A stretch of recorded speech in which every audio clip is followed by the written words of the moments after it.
కోనసీమ జిల్లా రామచంద్రాపురం డివిజన్ పరిధిలో AP SC ST employees welfare association అధ్యక్ష ఎన్నికలు నిర్వహించారు. ఇక ఈ పోటీలో జనరేటర్ గుర్తుపై పోటీ చేసిన పిల్లి ప్రసాదరావు, బల్బు గుర్తుపై పోటీ చేసిన బడుగురాజుపై గెలుపొందారు. ఇక పిల్లి ప్రసాదరావును అసోసియేషన్ నాయకులు నూతన అధ్యక్షునిగా ప్రకటించారు.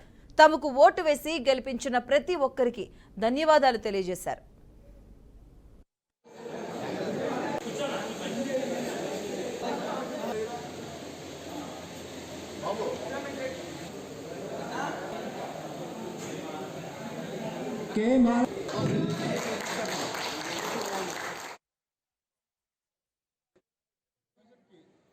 ఎస్టీ వెల్ఫేర్ అధ్యక్ష ఎన్నికల్లో ఈరోజు నా మిత్రులందరూ కూడా నన్ను అఖండ మెజార్టీతో గెలిపించారు.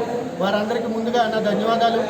మరి ఈరోజు మిత్రులందరూ వారు ఏ విధమైన ఆలోచనతో, ఏ విధమైన నమ్మకంతో ఈ అధ్యక్ష ఎన్నికల్లో నన్ను మరి ఇంత మంచిగా గెలిపించారో వారి నమ్మకాన్ని ఎప్పుడు కూడా తూచా పాటిస్తూ వారికి ఏ ఆపద వచ్చినా మా అసోసియేషన్లో పూర్వం చేసిన పెద్దల ద్వారా వారు తెలుసుకుంటూ ఇంకా నేను ముందుకు తీసుకెళ్తానని ప్రతి ఒక్కరికి తెలియజేస్తున్నాను. అదేవిధంగా ఈ మా అసోసియేషన్లో కానీ బయట కానీ ఎవరికి ఏ ఆపద వచ్చినా సరే నేను ముందుండే వ్యక్తిని, అది ప్రతి ఒక్కరికి తెలిసిందే. మరి మా సభ్యులు ఇచ్చిన ఈ సపోర్ట్ను నేను సద్వినియోగం చేసుకుంటానని మీ మీడియా సాక్షిగా తెలియజేస్తున్నాను. జై భీమ్.